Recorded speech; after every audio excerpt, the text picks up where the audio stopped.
course. So diha dayon gi ano na to, expound na to yung the person and ministry of the Antichrist. Na sumpay dayon dito, we're going to discuss more about the Antichrist. Kung tatawon siya. So ang question na po is, the Antichrist present today or now? So mo na siya kung tanawon. So let's come before the Lord now. Let's pray. Salamat Ginoo sa imong presensya, sa makausapan ng paubos kami kanimo. We welcome your presence in our presence, Lord, as we proceed with our meditation study. We pray that your Spirit may help us to become, Lord God, more inspirational, engaging, and productive kind of study. So we just submit ourselves to you, Lord, and we always return the honor and thanksgiving for the glory of your Son. This is our prayer in Jesus' name. Amen. So our question for tonight is that, is the Antichrist is present now? That is only the assumption. Marami tao itanaw na to. Knowing that we are close or near to the last of the last days. So let me differentiate the difference between the last days and the last of the last days. Okay. When we talk about the last days, it has a reference to a certain period of time since from the time of Christ. Because from the time of Christ, the first century church, at the time of the first advent, the first coming of Christ, until today, is called the last days. Ating time, katapusang mga adlaw. Now, what is the difference between the last days and the last of the last days? So, di kalahian sa katapusang mga adlaw o ang katapusan sa katapusang mga adlaw. So, sabot at the end of the last days. Okay. So, nakikitawag na itong boundary line na talos ang mag-end ang last days. Okay? Mag-end ang last days at the rapture. So, the culmination of the church age. So, the last day will end. Ang katapusang mga adlaw, magiging sa Ginoo, will end at the rapture. And then we'll enter the tribulation period, and we call that the last of the last days. Why? Because the signs or indicators of the last of the last days is being mentioned, okay, or may manatong expressed literally in the book of Matthew chapter 24. So may mga ilahanan sa pinakatumoy na sa katapusan ng katapusang mga adlaw. Okay. Buta na to, let's say ang allowance of time, let's say if the rapture will happen at any moment now, then the assumption is that very short time, around 7 years. Okay, ang distance lang good na, no? There is automatically 7 years tribulation will follow. And that period of time is really, the event is really, mingon na pong intensified. Tanang mga gisgutan ng mga prophetic events pertaining to or regarding to the tribulation, may tungod sa kadakong kasakitan, katutanan, mo grabe ito, may intensify ito. Gisgutan sa book of Matthew chapter 24, and also being mentioned in Revelations beginning in chapter 6 until chapters 18. So chapters 6 to 18 is about the period of the tribulation. Okay? Ang kasakitan. Now, to be more specific, pag may great tribulation, o tagaan na itong reference sa itawag na itong kasuko sa Ginoo, ang emphasis nato nasa last 3.5 years. The midpoint of the 7 years, sa tunga-tunga. So the midpoint, the last 3.5 years, is the demonstration that the wrath of God, ang kasuko sa Ginoo, kapungot sa Ginoo, iyang giula sa kalibutan. And that is the very specific mention in the book of Matthew, the birth, the coming of the birth pain as the sign of the coming of what? The the wrath of God being poured out before the coming of Christ. So na ay gitawag natong pagbuhos sa supos Ginoo. So, ang question ko is the Antichrist is present now? Doon na ba siya karon sa aton? Ang Antichrist? Mayroon na to, kung ingon ko nga, kung mahitabo ang pagsakmit sa simbahan, anytime, today, then ibig sabihin, ang Antichrist ga-exist na siya. Speaking of the eschatological Antichrist, since wala tayo time-bound or there's no specific time mentioned between today, the 2026, and the rapture, yung interval na yun, yung distance between now and the rapture, wala man tayo time at being mentioned. And so therefore, the assumption atong giingon na when na to, based on the indications mga ilhanan, we are close doon na ta. But if God will give us enough space, taas pa nga time, and therefore, when ta taas-taas pa ang allowance, okay, ng atong time karon, tagatos ganung extension kini, yung time nato karon, until sa time ng rapture. Kasi ang ipon karon 2026, na anatang doon na ta sa middle. Ano ba ang tunga-tunga ng year? What month? Month of June. Doon na ta sa month of June. Mahuman na po ang 2026. Okay? And so, this year, 2026, gadagan ang time ng church age.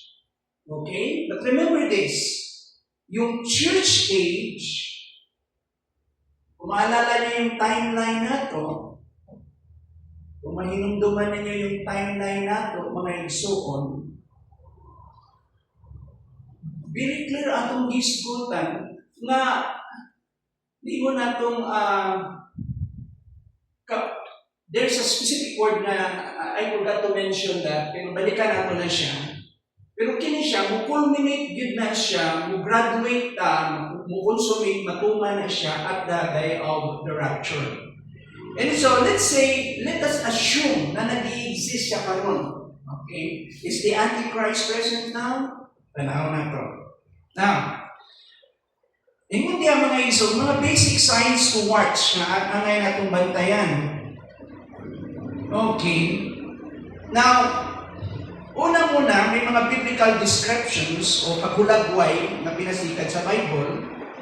O ang unang-una itong makita niya, kung imong tanawon, na ay mahitabo na ng Daniel chapter 9:27. Ang pangutana, nahitabo na ba ang Daniel 9:27 na ay peace agreement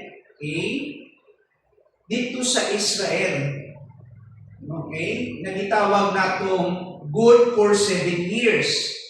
Coming from the powerful nations from Europe, headed by a ruler or somebody coming from Europe, o gamhanan nga gikan sa Europe. Ang clue lang nato tanawon, naadabay ni Inshake, nagpasiugda nga naay peace treaty. Ang naakaroon ga-exist na peace treaty o kalinaw na masyadong volatile o tandugunon kaayo, yung Abraham Accord na arrangement ng US with Israel, including the Arabs. And that peace treaty is subject for renewal. It's good only for 4 years. So, after 4 years, another president will enter the US. And then the question, are they going to continue with that direction, to continue to maintain peace? Of course, based on history and friendship of the US with Israel, okay, they will continue to help them and to provide peace. But this kind of peace is not really, strong enough because you need help. Kasi unilateral lang, inusara lang yung US.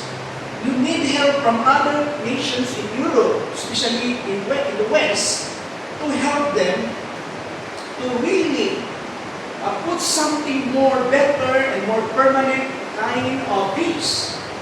Ani nga time. So sa present karon mo atong tan-aw i-diagnose nga ko wala pa ni hitabo.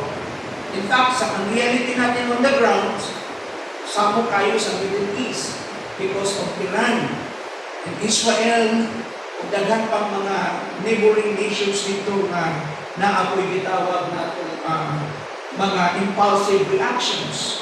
Amo apil sila usahay dito sa gubat na mga terrorist group.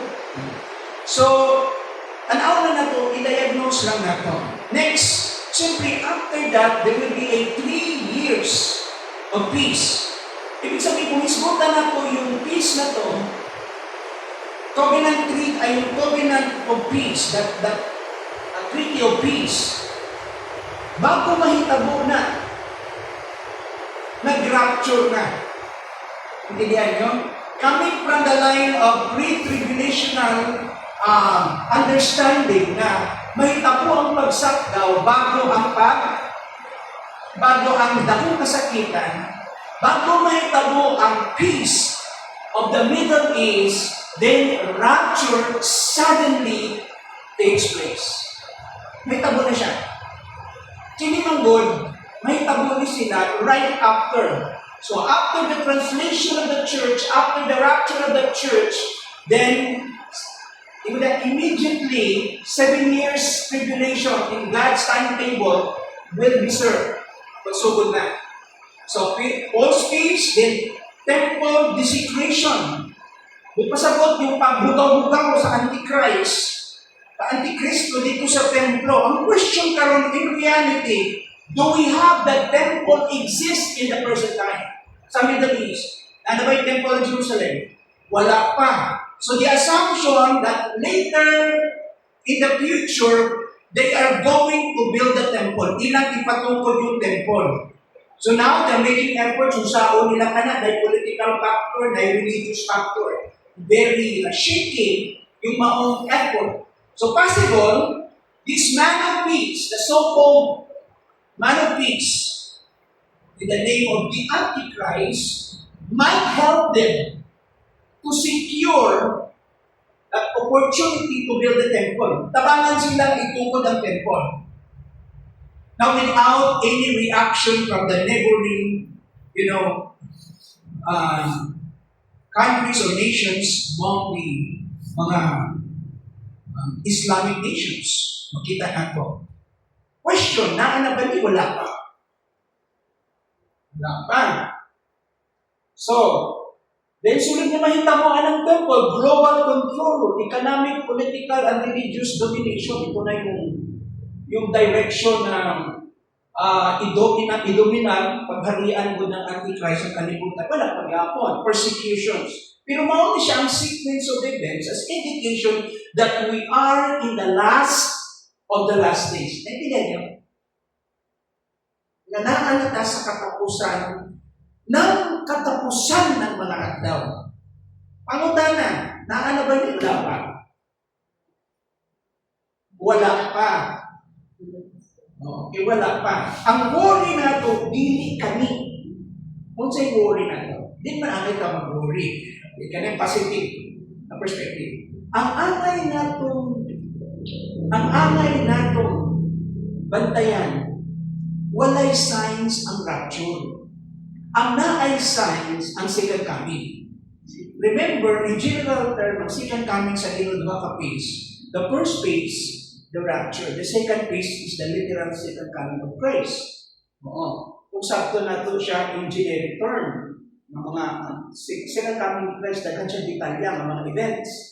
Kung sakto na ito, from that definition, duha ka phase. The first phase, the rapture. Second, itawag na itong literal na pag-anigid sa Ginoo. So wala pa ni.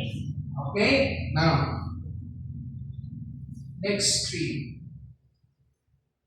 May we try to identify him, the Antichrist, but we can never be sure who he is. So, kaya natin siya i-identify kung ga-exist na siya, pero hindi ka sure kung kinsa man siya. Amen? Naidaghang parihan niya. Pero hindi ka ka-pinpoint na siya. O na siya. In the past, naidaghang parihan niya. May mga types of the Antichrist. Sa present time, the kind of attitude, yung ilahan yung batasan, yung kinaiya, yung mura ka Kristo. No? Yung batasan. No? Pero, dili pa yun na siya. Atong tanawang karon. Unang-una, balikan natin. At least na may close. Daghan atong disgutan, balik-balik na sa inyo mga ma-refresh mo sa atong disgutan. Unang-una, taga-diin siya. Citizen siya of what? Roman Empire. Asan yung Rome dapit? Naasa? Europa. Remember, Europe. Unsay mga kauban nga nasod sa Rome? Sa sulod niya, unsa? Italy, unsa pa? Ha?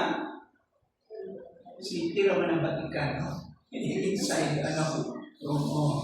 So, gikan siya, citizens of a country on the top of the old Roman Empire, Europe. Muna yung mga reference sa itong gitanaw. Sa Daniel 7:8, Revelation 13, and Daniel 9:27. Bantayan ninyo yung Daniel 9:27 na. Now, tanawa ang Daniel 7:7. Nung din after that, muna gisulti ni Daniel, sa akong pananawon in my vision at night sa maong gabi, I looked, and there before me was a fourth beast. So nakakita siya mga mananap sa iyang pananawon, o iyang nakita dito sa verse 7, ang ikaupat na mananap. Makalilisan, no? Ikini, terrifying and frightening and very powerful. Kini nga mananap, makalilisan kayo, gamanan kayo kini nga mananap. It had a large iron teeth, na siya mga dagkong mga unsaman, utaw ng mga ngipon. It crushed and devoured its victim. So iya doon i-destroy sila, kulis-kuliso niya, o iya doon unsaman, kauno ng iyang mga biktima. And trampled underfoot whatever was left. Talagang pagmaagian niya, it totally destroyed. It was different from all the former beasts. Kini nga mananap nga ikaupat, lahi siya sa mga naunang mga mananap. And it had 10 horns na siya napulo kasungay. Okay, tanawin yung illustration. Okay. So nakita ninyo yung Babylonian Empire, nag-represent yung lion, yung Medo-Persian, nag-represent bear. Then we have Greece, no? Yung Euphrates, no? And then yung last is monster. Hindi mo ma-describe yung Roman Empire. No? Ang Roman Empire is a composition, okay, of all the beasts. Ang mga attitude, ang behavior ng ubang mga mananap, natigong sila dito sa ikaupat na beast. So mas kuyaw siya, mas makalilisan siya, and very powerful. Ga-represent sa Roman Empire. Muna nakita ni Daniel before, o ito yung garing sa time na ni Christ in the first century. Yan. Next screen. Okay. Another form, nakasynchronize siya sa image na nakita din ni Daniel. Yung image of a man, that person, tao, no, nga isang imahe niya nakita, kunya ang mga parts ni ga-represent ko, nakasynchronize sa upat ka empires, maong Japon. Okay. Tagana ka mo clue, no? Next screen. Ayan. Ikaapat na beast, lisod siya i-describe. Ang conclusion ni mo, monster yun siya, makalinisan yun siya. It's that kind of behavior na ikaapat na beast. Ato basa sa verse 8, mandini. while I was thinking, samtang naguna-una siya, mahintungod, ingon siya, while I was thinking about the horns, samtang ang iuna-una ang mga sungay, there before me was another horn. Sa akong atubangan ay usa pa ka sungay. Gamay siya na sungay. A little one which came up among them. So, gikan atong napuno ka mga sungay, na usa ka gamay sungay na nigawas. The green horn, a little horn, which came up among them, and unsa ipikto niya na sa iyang pagawas? Sa iyang pagawas, 3 of the first horns were uprooted before it. So sa napuno ka horns, tanawan, na ito nga gamay na horn, gamay na sungay, unya natumba ang ulo ka sungay na naguna. Pilay na bilin? Ha? Pila? 10 minus 3, pila? 7 plus the little horn. 8. Okay. This horn, ang i-describe ni katong gamay na sungay, had eyes like the eyes of a man. Na siya'y mata sa mata ng tao. Kung kini na sungay na siya'y bagbagod, kung nga makapangandak ng mga pangulong God. Ibig sabihin, a mouth that is spoke boastfully. And very boastful. Arrogante kini na sungay. No? Now, mao kato ang makita nato diha sa atong sa image na atong makita. Di siya gikan ang origin. Gikan siya sa Rome. Okay? Basically, sa Europe. Atong tanang sunod. The next picture o may mga natong descriptions of the Antichrist, he was possibly Jewish. Di ba? Sa last time natin isgutan, yung mananap, yung beast, gikan siya sa sea. Isgutan na ito karong dili person ha. Yung mananap coming from the sea, gikan sa dagat, the represent of Gentile population. Na kita very restless, chaotic, gubot kaayo, kunya mugawas ka to ma-form ang new system of alliance, no? New alliance na mayroong mukha ng isang tao na represent. Now, let's talk about the person of being gikan kining Antichrist. Ang mga scholars nag-ingon na kining Antichrist possibly be Jewish. Na ay argument, nag-ingon ang uban dili because of the translation. Now, atong tan-awon, based on context, kung kini ba yun, possibly Jewish. Okay? Nagkata ka mong gamay clue. Open your Bible with me. Sa Daniel 11:37, kunya, tutukan ninyo yung 38 to 39. Pwede po nyo i-cover hanggang 40. So, atong tan-awon kini. Okay. Daniel chapter 11. Okay. Chapter 11. Nala mo. Now, akong basahon sa inyo, gikan sa verse 37 until verse 39.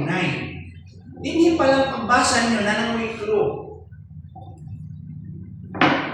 Ingon din 11 until verse 39. 37 until verse 39. Ingon din 37. Okay. Dili na tagdon sa hari ang mga Diyos na sa iyang katigulangan. Muna pinisaya. So naay hari umabot. O kining mga hari, ingon diri, dili na tagdon sa hari ang mga Diyos sa iyang katigulangan. Ang gigamit ng sa pinisaya, Diyos. So ang reference mo, mamati ka, mga pagano niyang mga gigikanan. So Gentile siya possible. Hintil. Okay, akong basahon. Dili na tagdon sa hari ang mga Diyos sa iyang katigulangan. Bisan kadtong gimahal pag-ayo sa mga babae. Kay ipataas man niya ang iyang kaugalingon na bawat sa tanan. Sabot ipasabot, tanang form of religion, tanang form of worship, idol worship, iyang ipadaprin, ang iyang ipataas iyang kaugalingon. Verse 18, verse 38, apan, ang iyang pasidunggan mao ang Dios-Dios na anaa sa mga puta, usa ka Dios-Dios na wala gani hiinhi sa iyang katigulangan. Okay? Ang iya naman nga tagaag pagtagad, ang mga Dios-Dios nga unsa man nga wala mahiinhi sa iyang mga katigulangan.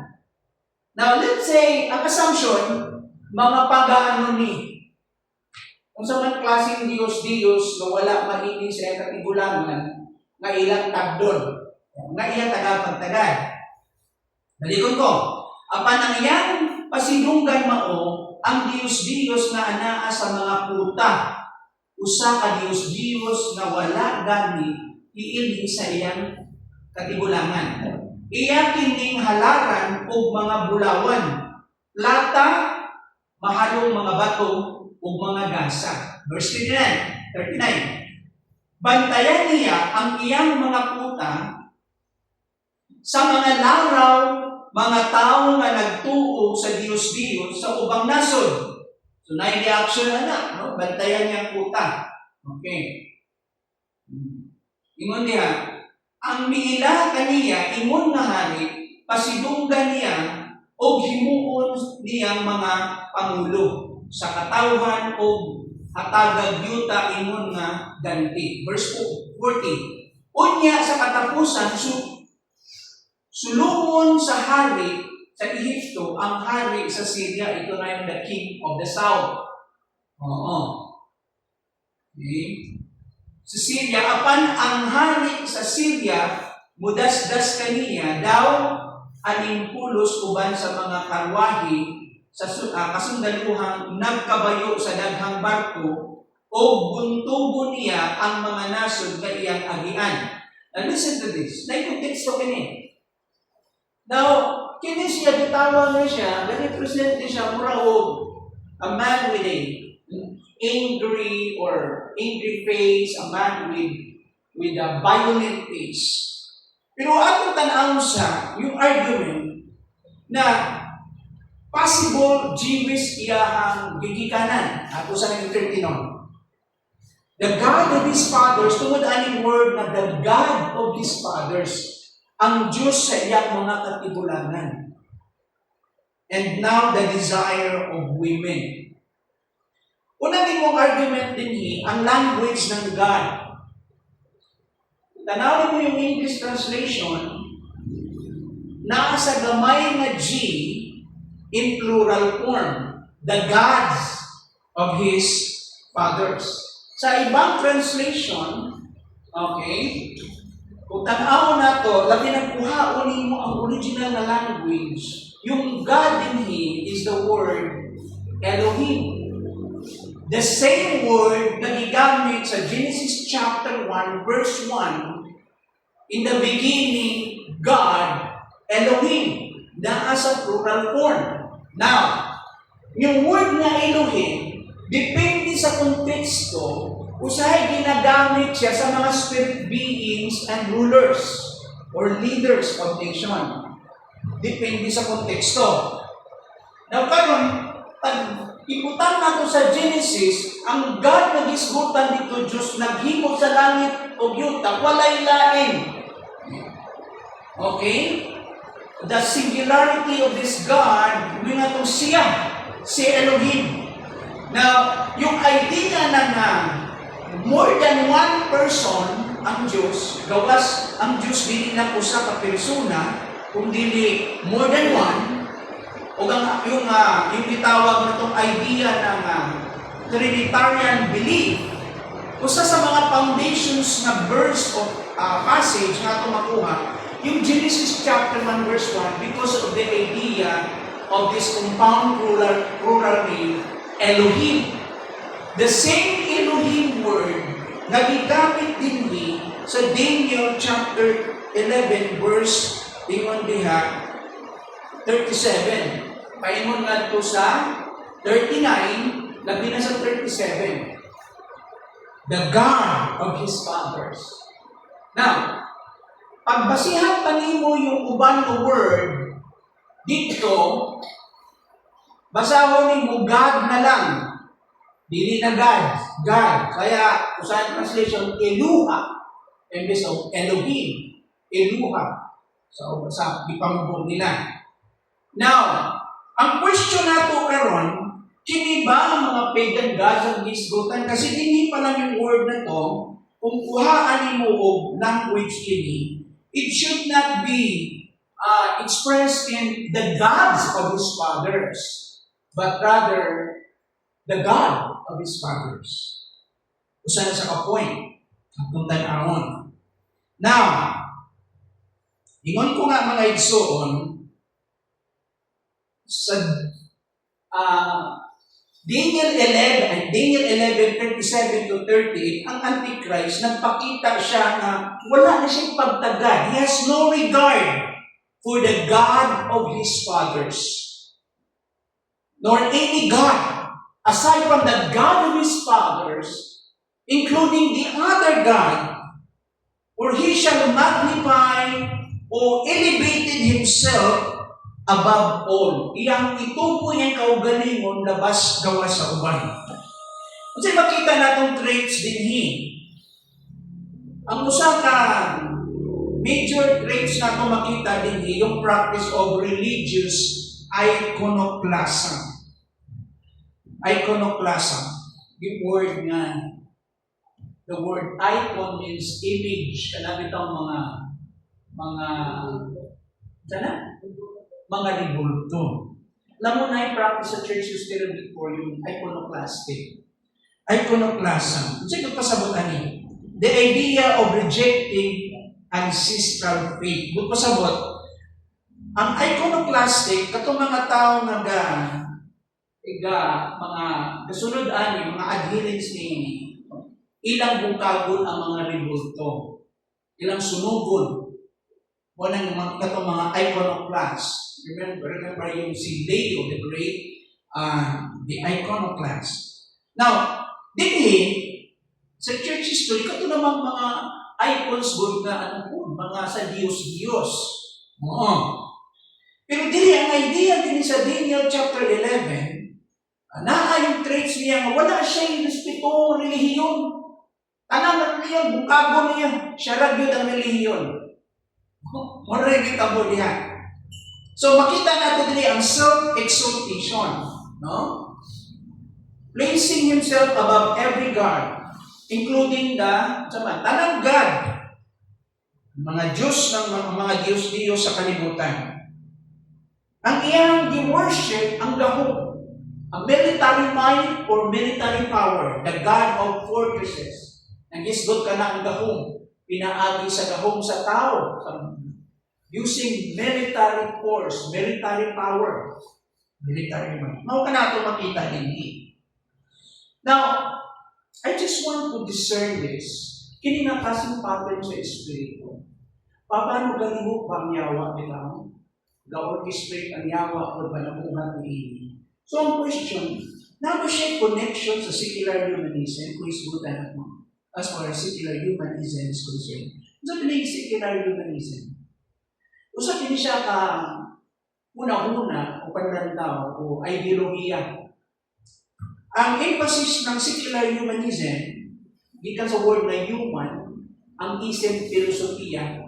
So kung yung tag-human, tao, filosofiya sa tao man na ang tao ang sentro, dili ang Diyos. Yan ang pinaka-simple istorya, pinaka-simple yano ang pagpasabot. Ang idea ng humanism, o this humanistic philosophy, is man is the center of everything, not God. So basically, this is atheistic in view. Ang Diyos is out of the picture. Emphasizes human reason, autonomy, or independence. Na murag, kaya ko yung sarili ko, dili ka ba ng Diyos. And also speak of progress without reference to God. Mga kabaguhan, mga development, improvement, progress, Pero God is out of the picture. Ano sinasabi? Gahong sa tao, paningkamot sa tao, abilidad sa tao, tao bilang sinto sa tanan. That is humanistic view. Like the Antichrist, it rejects transcendent or supreme authority. Sama sa Antikristo, ang Antikristo, iyang i-disregard, ipadapli niya ang kadamhanan. He has no regard or respect to God. The supreme power, masaya walay Diyos. So mga ng Antichrist. And iyang enthroned ang iyang kaugalingon. Enthrones man as the measure of all things. So ang idea ng Antichrist is the same with yung humanistic philosophy that man is the measure of all things. Ang tao ang sugdanan sa tanang butang. Unay po yung dagang espiritu sa inyong butang naman.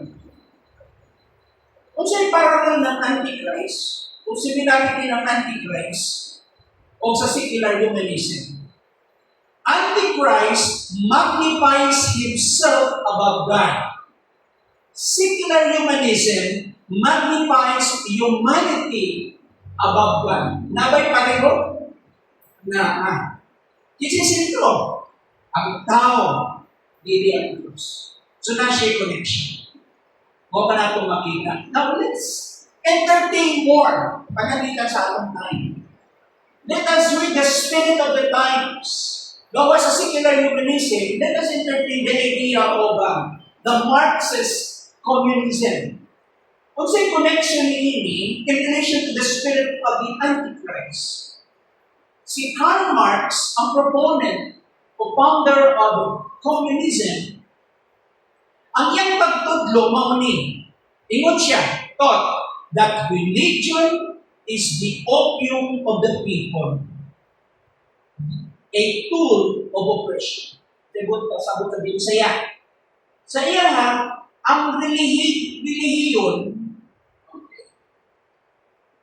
druga siya sa mga tao. Mura siya o sana. The opium, opium of the masses. It's a form of a drug na mura o pag nakatake ka, mura kang nawara ka sa realidad. Pero naarami hapon na ang realidad, ang problema, na ang mga tubangon. Mura ang mga tao, giilan lang nimo. Gilinaw lang nimo is a form of entertaining the people. Naala siya itawag ng intoxicating effect, mura nakahubog, nag-drug ka. So what is the perspective ni Karl Marx, o ingon siya, communism taught to abolish religion. Gitudlo ng communism, religion is what? Is nothing. We have to abolish religion and replace it with loyalty to the state, to the government, and the material power. Nakanya po similarity, yung spirit of the times.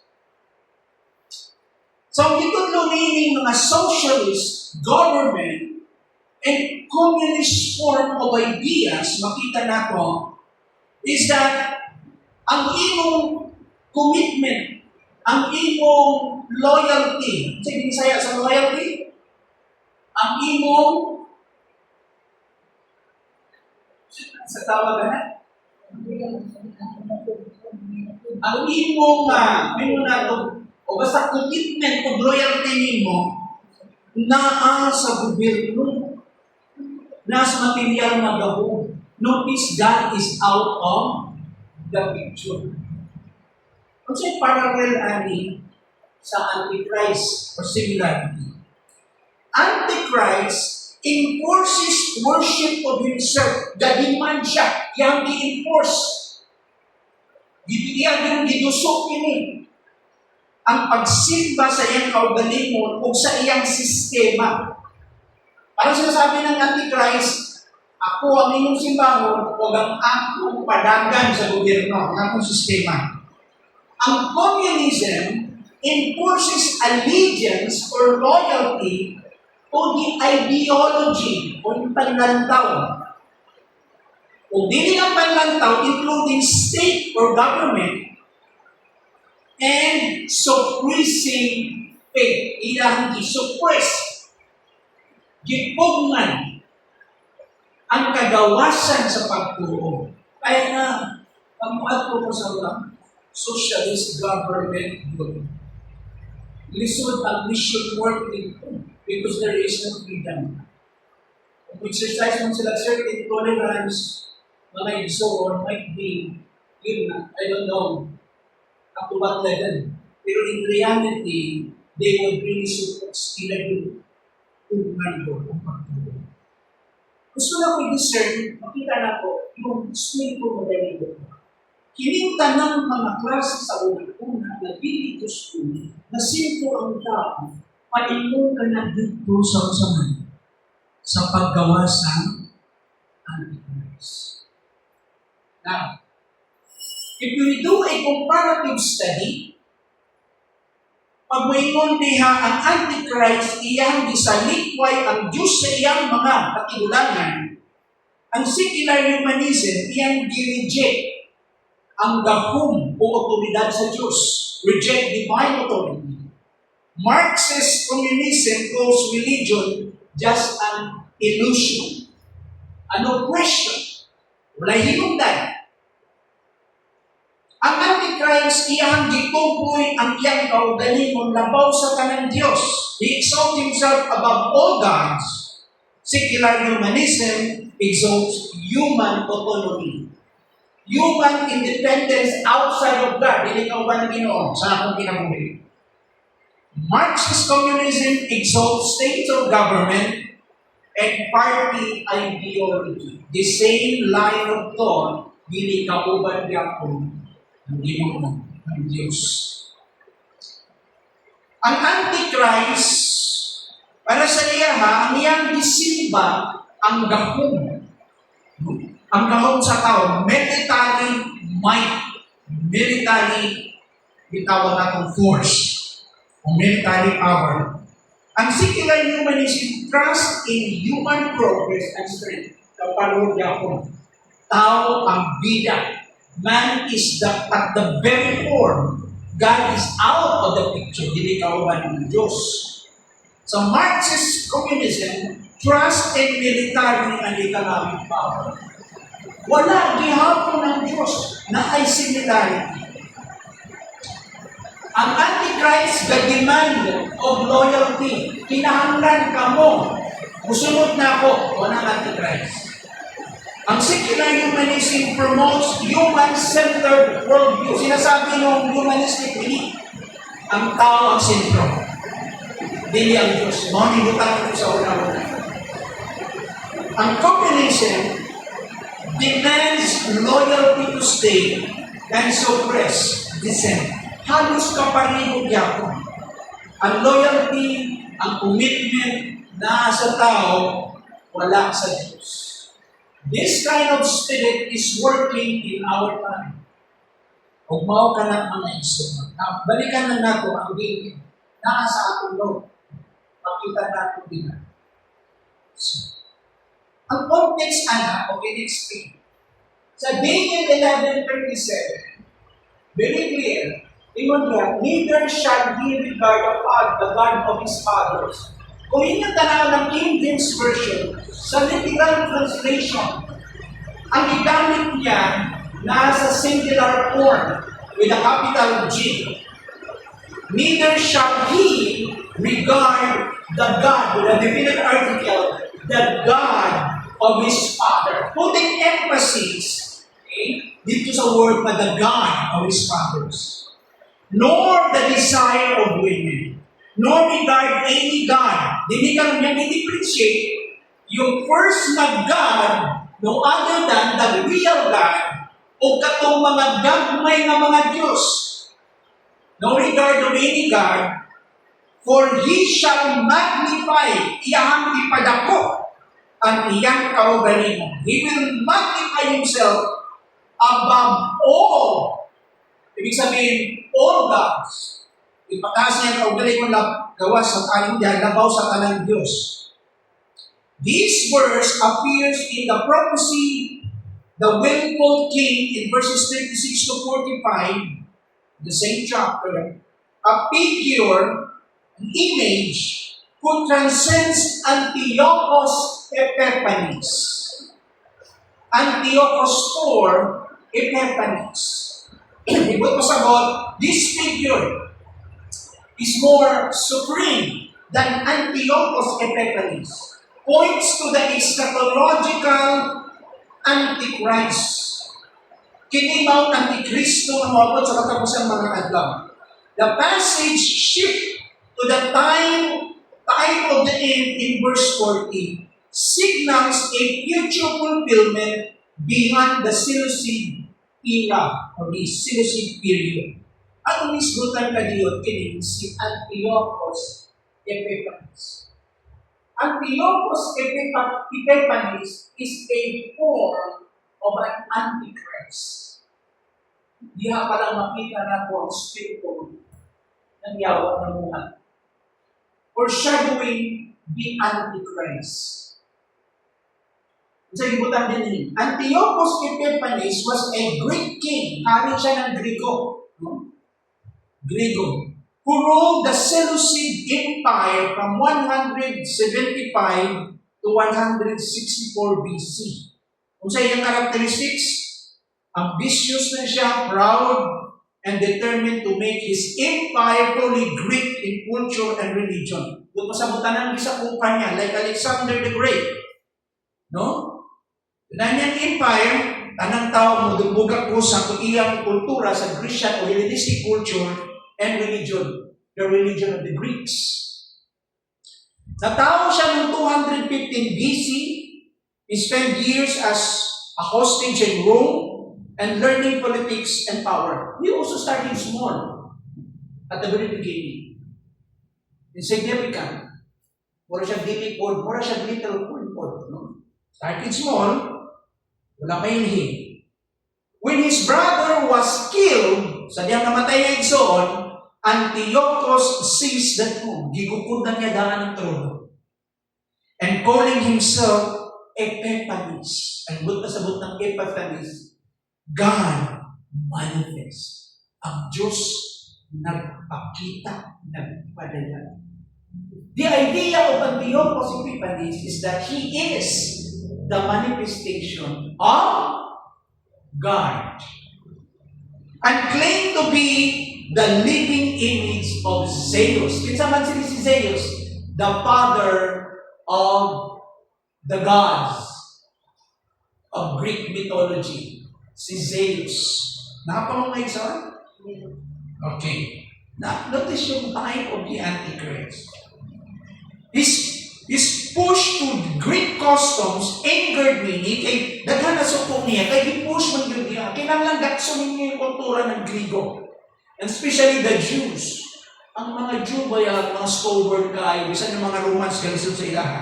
Dili mo sunod ang mga Jew basta-basta. Oga, mauna mga iso, daghan na nga suko. No? Oga, inong dinhi, whose state are tried to erase by banning worship.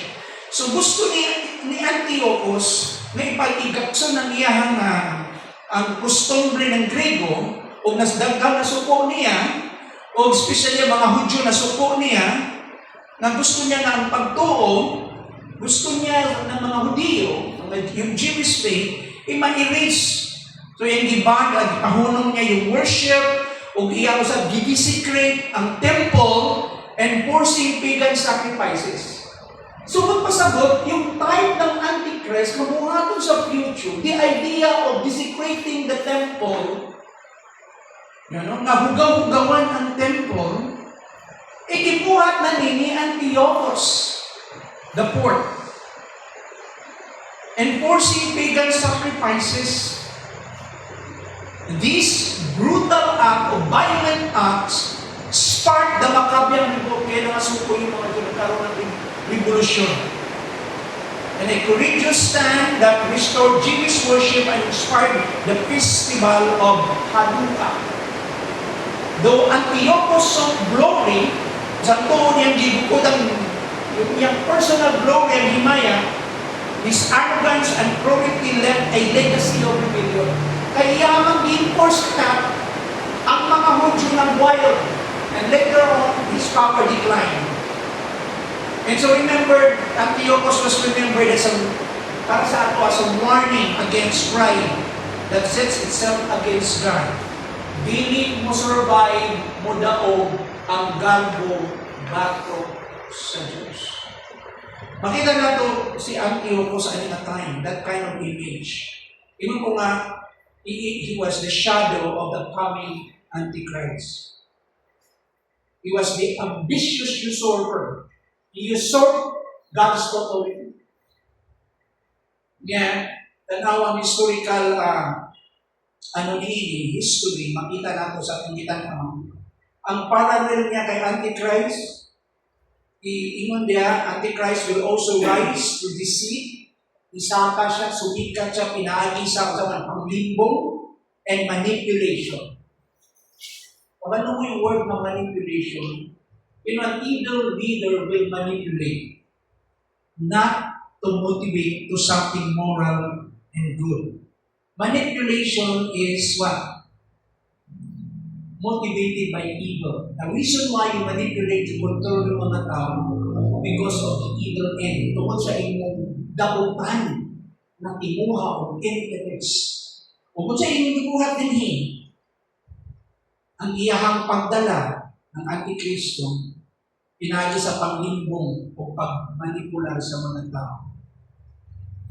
Makita nato din yung main teaching din is that the counterfeit king always climbs by corruption. So, ang dili tinuod yung false king, kanunay good na siya, ang iyang pag-rise, ang pagsaka niya into power is by corruption. Tanaw ang iyang pride. Self-declared God. Muna yung pag-angkol. Yung idea ng Epiphanies. Now, kini, echoing, the Antichrist will exalt himself above all is called God. Natay reference sa 2 Thessalonians 2 verse 4, ang reflection niya, pride is the sin. Yung garbo mo iliso, sin of blasphemy. When man's enthrone himself, he dethrones God. Sa diyang ang tao yung itubo iyang kaugalingon, iyang ipaubos ang Diyos. Kung sa may atong emphasis ni na statement, he wore divinity like a costume, but his heart was revealed. Ipakita niya diha nga iyang kita na iyang kaugalingon nga is more than human. Ginoo siya. Kung sa iyang policy ng Antichrist, iyang policy, yan na. Cultural conquest and forced worship. Sama sa agenda ni Antiochus, spread Greek religion and desecrated the temple with idols and unclean sacrifices. Antichrist's pattern will establish a global system of false worship. The coming end, ang buhato ni Antichrist, establishan niya ang global system of what? False worship. Pagsimba sa ang pagsimba na ang pagsimba na nakapokus sa tao, nakapokus sa iyang kaugalingon. Revelation 13 verse 15. In application, we have to beware of systems that replace holiness with human glory. Nakadlo ka na ko. Kung nakadlo na teaching na ginisgutan bitaw yung holiness, kunyang focus human glory na himaya na sa tao. Awa niya. May madugay, mapoison ka. What is the teaching anchor or the main emphasis? When worship becomes political, persecution will follow. Tanawa niyang persecution. The fire that sparked resistance. Antiochus' cruelty, yung itong pagiging brutal. outlawed Jewish faith, ipahulong niya, slaughter the faithful, very bloody, ipamatay niya yung mga Jew, and defile the altar, yung gihugaw-hugawan ng altar. Ang Antichrist maugyapon. The same kind of spirit. So, nakita na ito yung parang history repeat itself. Will wage war against the saint in Revelation 13 verse 7. Anong lesson dito? God's people may suffer, but persecutions will purify our faith. What is the main statement here? The tyrant's sword cannot silence the truth. Despite of the cruelty of the Antichrist, the truth cannot be controlled, cannot be silent. Padayon ang gahong sa Ginoo. Mao ka na mga igsoon. Now, di na ko kayo focus sa ubang detalye ni ini about Antiochus. Ipakita lang nato din nga he is mo na itong a type of the Antichrist. We jump na mo. Okay, it was the desire of women. Next screen. Ang word na Hebrew praise, okay, makita na to. Yung that the shin, this is kayo pronounce, desired of women is complex. And grammatically, it may refer to something women's desire rather than women themselves. Ang gipangandoy sa mga kababaihan. Sa ibuhato na ng Antichrist, he will also disregard the desire of women. Kung sa gi-anticipate, gilauman sa mga kababaihan, iya usab ka na isa liquid. What is the point? Many scholars identify it as a title for the Messiah, since Jewish women long to bear the promised Redeemer. So, daming konteksto. So, mga Jewish women, kahulat sila for their Messiah. Until now, yung Jewish community, pangutan mo ninyo, kailan ba mo kay Jesus? Yes, but he is simply a prophet. Not God. Until now, wala pa sila nakablihan in their national blindness. And therefore, in Genesis 3:15 and Isaiah 7 verse 14, the Antichrist rejection of the desire of women signifies na pamatuod kini his contempt for Christ himself, his hatred against Christ. Mao kana. Other interpret it as a disregard for normal human affection or marriage. Dahil ina na concept where false teachers forbid marriage. Either way, the priest underscores or emphasizes his cold, self-absorbed nature, devoid of love or compassion. But pasabot, wala siya kaluoy. Wala siya compassion. Ang focus niya, ang iyang kaugalingon. Then, the idea of the God of his father, the praised God of his father, is a Hebrew idiom often used of Israel's covenant God, Yahweh. So pag may the God of his father, this is a Hebrew idiom, a type of Hebrew's expressions or figures of speech and idiomatic expressions. The God of his father that gives reference, naghatag na siya reference dito sa Diyos nila na gitawag na si Yahweh, the covenant-keeping God, Yahweh, the God of the covenant. Kung mo ka ng idea ng idiom na yan, why the scholars believe and embrace that this Antichrist somehow is possibly of Jewish origin. Its rejection implies ang iyang pag-disregard sa iyang pagsalikway, sa iyang pagtuo, ni ining Antichrist implies that the Antichrist may arise from Jewish heritage, gikan siya niyana, from the Jewish line, Jewish heritage, yet denounced or what? reject the faith of his ancestors, iyahang gipadakling ka na. Aligning with 2 Thessalonians 2 verse 3 and verse 4, where the man of sin, ang taong dautan, iyang ituboy ang kaugali mo, ingon diha, ingon diha, above all that is called God, batok sa kanang gitawag na Diyos. Napamungaysoon? These interpretations, musibo siya sa prophetic pattern that he will enter to rebuild temple.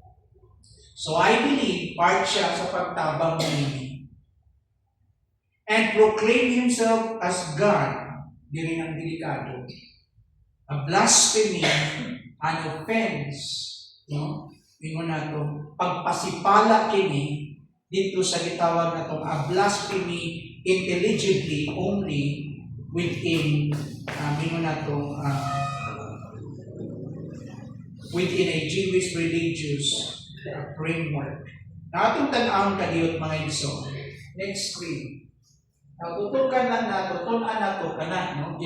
So, giklaro nato pag may muntag the God of his father, ang Diyos sa ilang mga ginikanan, naghisgot kinig rejection ang pagsalikway niya sa Diyos ng Israel.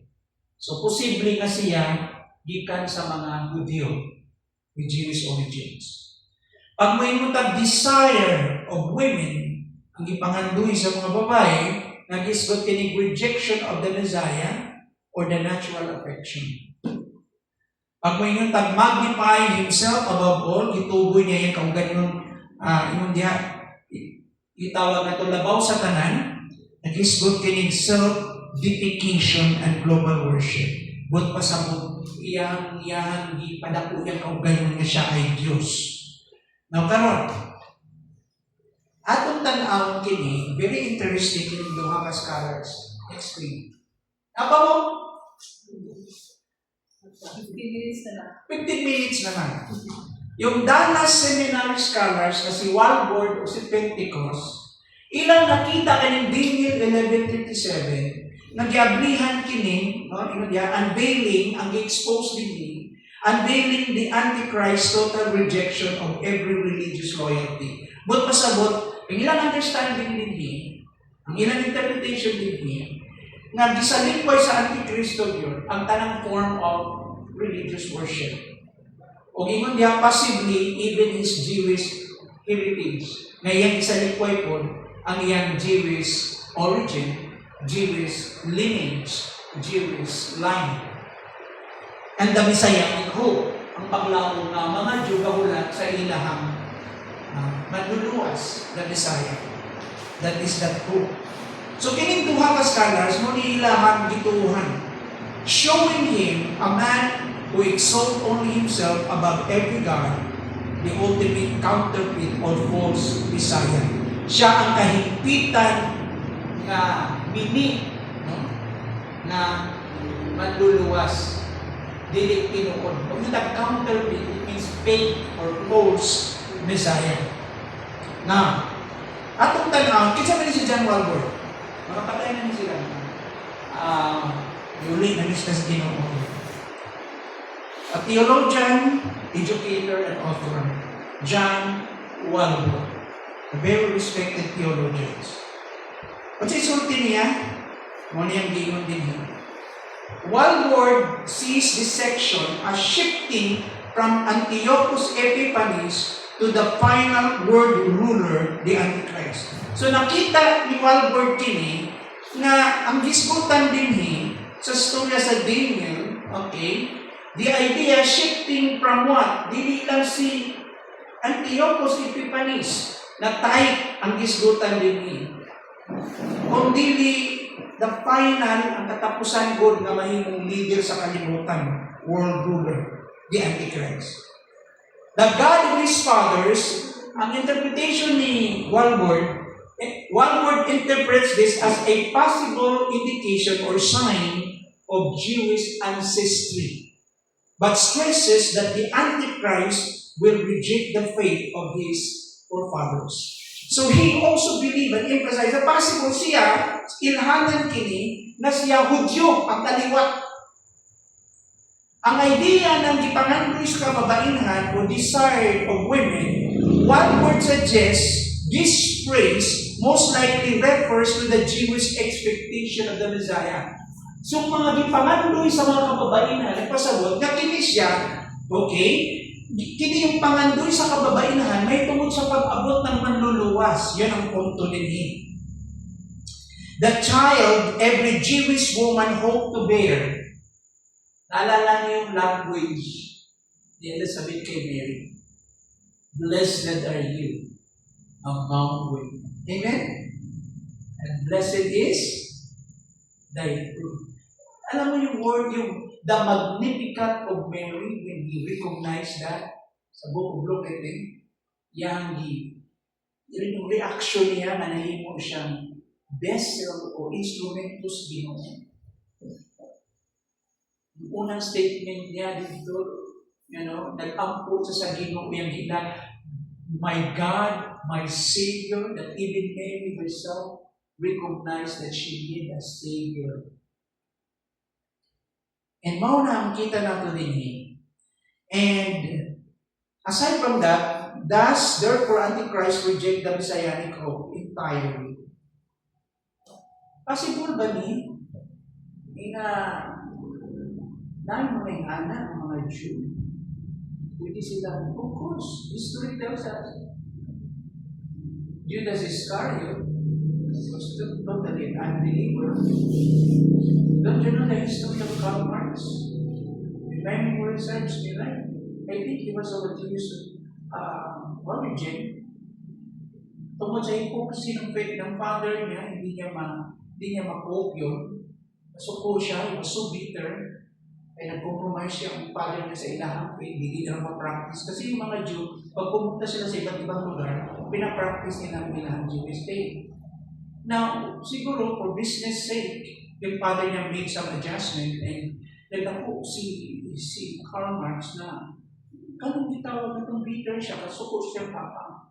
And because of that bitterness, it fuels, his hatred fuels that itawag na itong that tendency that he create a very destructive or dangerous kind of ideology. And he founded the Communist Manifesto. Nandun ka na sa museum ko. And notice, tanong mo yung background. Alam mo, mga Jew, hindi mo basta-basta mawin. Naalala nyo? Kailangan you can find connection with them bago sila magtuo. Now, overall emphasis, one word highlights the Antichrist radical or extreme independence from all divine authority, exalting himself as supreme.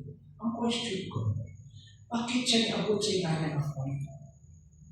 So, ibig sabihin, yung beginning niya, the guy is full of what? Hatred and bitterness. That somehow Satan himself, use that tool to motivate him pagkita siya. Ako delikado, pag ikaw bito yung heart is na right with God, yung isang King mo. Na yung opportunity din niya mo, kaya he will take advantage of you. Kasi ang yawa, pagka-Christian ka, wala siyang power over you. Now, ang problema mo, pag hindi ka Christian, yan na-develop sa imo yung kasuko. To the point na kung kay victim ka, suko ka. Dili destructive ka, delikado ka. Amen? O hindi na ay madamay tungod lang sa inyong kasuko. Naalala niyo, nireport ko one time. Nasa ba ito? Katong naligo lang dagat, na inamusil ka rin. Australia. Sa Facebook. Ha? Australia. Ba't may mga ganun? Nagraran ako, nag-wild ko. Hindi lahat organic yung influence nun, nasuko lang siya. Might be na, sinister spirit na sa iya, that add fuel, i-motivate siya na maghimo siya dautan. Wala na yung mind, sarado na. So, delikado. You know, anger can destroy people. Anger can destroy you and can destroy people. Kasi hindi mo naman gusto in the first place yun eh. And because of your impulsive reaction, nakahimo ka buta na din mo gusto na. Later na lang din mo na realize na mali. And of course, na ay demonic influence. Gusto kong pag-aralan, bakit ganito yung puso? Kasi, alam mo, bawat isa sa atin, okay, we are created from Adam with, of course, with sin nature. Natay kaluyaw, tao na tayo. Pero naapoy remnant of qualities na bilit sa ato. Wala ba na tao na ligawa siyang sungayan siya, na siya ikong maldito yun siya, amen? Wala. Kita tala na at a certain capability, an innate quality of goodness na naa sa tao. Nahimo magkagitawag na depraved o corrupt, tungod kibisan ang innate o nabilig ni mong kinaiya nga kipabol ka magpakita maayo, kipabol ka makahinom mga butang ingon natong angayan, natabunan siya sa kinaiya nga naman sa sala. So the entire being is not corrupt sa sala. Pero dili buwa sa tao na. Ingon na dito sa Bible, di ba sa Matthew chapter 5. Ingon niya, show kindness to others, no? Ibig sabihin, kung ang ubang tao, madili magtuto, kipabol sila, makahimo sila, muhimo kaayuhan sa kapaliho nila. How much more kita as Christians, amen? Like your Father in heaven, na magpadala siya ulan sa magtutuo o bili to the unrighteous and the righteous, fair siya muhatag o blessing. Magpadala siya adlaw sa mga tao. So there is a general grace, a common grace to all human beings. Ang point niya lang dito, we're perfect in the same manner that your Father in heaven is perfect. Express kindness. Notice, iyan i-address yung mga Christians. Amen? Yung mga believers. Mga God-fearing followers of Jesus.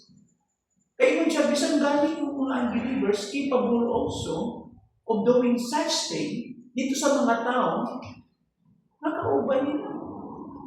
Ang kalahian lang nato is we have that power to love even our enemies. Gitagaan ka sa ganong katapos, nahigugmaw na itong kaaway. Gitagaan ka niyang extra ability to do that by His grace. So gusto ko pag-aralan, bakit ganito yung Antichrist? Bakit gano'n yung development? Siguro pagsubok niya, hindi naman siya ianak. Naintindihan niyo? Wala may pinanganak na Antichrist ni green daan ng mata. Kaya, maldito dito sa gawin ng tili. Ang pagpunta na sino yung parents niya. Naintindihan niyo? Kano siya ipadako? Nabay faktor yung pagpadako? Is that social science?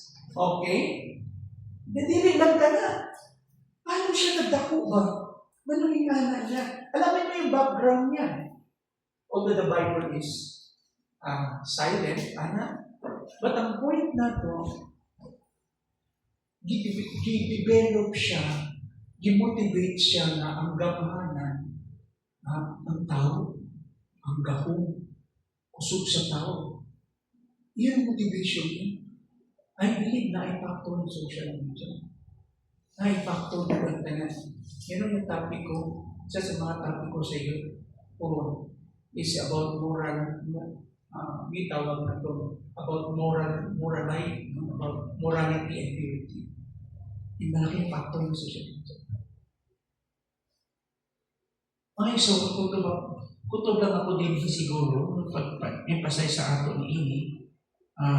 Muna si Dwight Pentecost naman, iwasan na ako si Dwight Pentecost. Tanaw si Dwight Pentecost, tukod na. Again. Pero kung dahil mo na bukul yung Dwight Pentecost. Okay. Ipadayo na lang nato. Kung gusto nyo ng additional, gusto nyo magbasa, advance, na yung libro ni John Walvoord may tungkol sa book about prophecy. Si John Walvoord, gikan ani na traditions, no? Gikan siya ani na American pastor, American theologian siya, scholar. Pero sa tanan mananadhimo og book of prophecy, he was the most respected person. Bisan si G.I. Packer, English pastor theologians, English theologians and author, Christian, Christian author, theologians, nire-respeto niya si John Walvoord. And remember, si John Walvoord po, dako po ng influence po niya sa ibang mga pastors po. Si John MacArthur also come from that line before sa Dallas. Mas seniority sa edad. Itong sila ni, bala sila. Si Dwight Pentecost, nagkaroon ko ng opportunity when I was young. Bata pa siya. Bata pa ko. Umatin ako ng kanyang seminar sa Manila. Naaman mi sa Alabang. So, I joined the seminar. Ang topic niya is, about portion ng scatology. Memorizing yung libro niya. Gamay lang siya, no? Upo siya na American, puti siya. But he was really, we were not very, fine theologians or teacher of the Word of God. Mayo siya. And usa siya sa mga very strong proponent po ng may tungkol sa doctrine of scatology. Very scholarly, balance siya sa magtuturo. Okay. Nasa yung libro na gitawag ng Things to Come. Importante yung libro na yun. Katong gusto mag-advance of study and most of our teachings, gikan dito kuha na po and with some other combinations sa ubang mga references. Okay, utog na po dito, may isa one. Okay. Any reaction, no? Any, kindly paki-close lang. Okay. Bago siguro tama